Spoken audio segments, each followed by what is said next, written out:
All right, so the Flyers announced today after last night's game against Washington. If you were wondering why Mark Friedman got called up, it was because Shane Gostisbehere was out. He was getting an MRI, and he was out for that game. Apparently, he tweaked something in his knee, and now he had the MRI, and he now is going to be out 3 weeks. He's going to have to get knee surgery, so that hurts for Gostisbehere and the Flyers.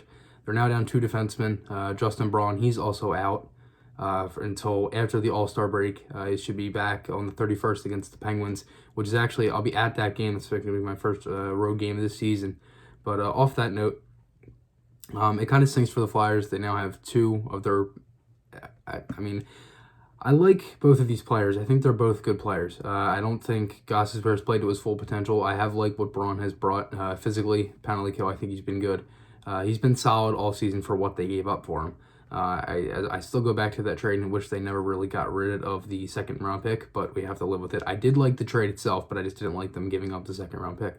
But anyways, I think both defensemen have played okay this year. It kind of stinks now because they had Freeman getting called up, and it's nothing against Freeman. It's just you're now down two of your better defensemen going into the later stages of the season, especially for a little bit of a long period of time here.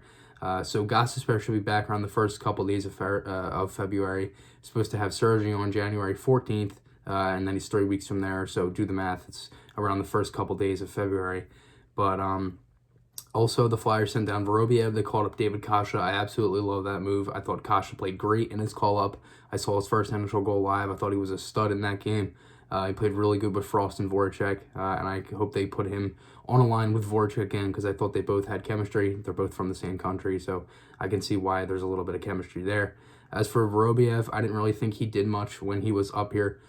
He was kind of he just had such a lack of urgency that just annoyed me every time he was on the ice.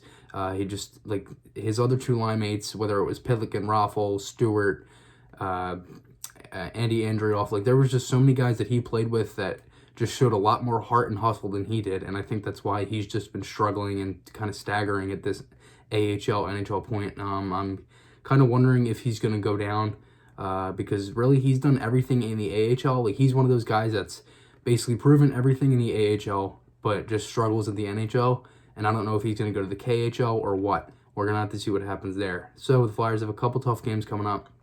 They got Tampa, they got Boston, and then they got St. Louis. St. Louis is on the road. That's gonna be a good game. I'm not so sure about what's gonna happen with that. But again, I think the Flyers just have to worry about these next two home games instead before we even think about the road game. So my podcast, my articles, those links are on my channel. Hope you guys enjoyed this one. I'll see you guys in the next one, and goodbye.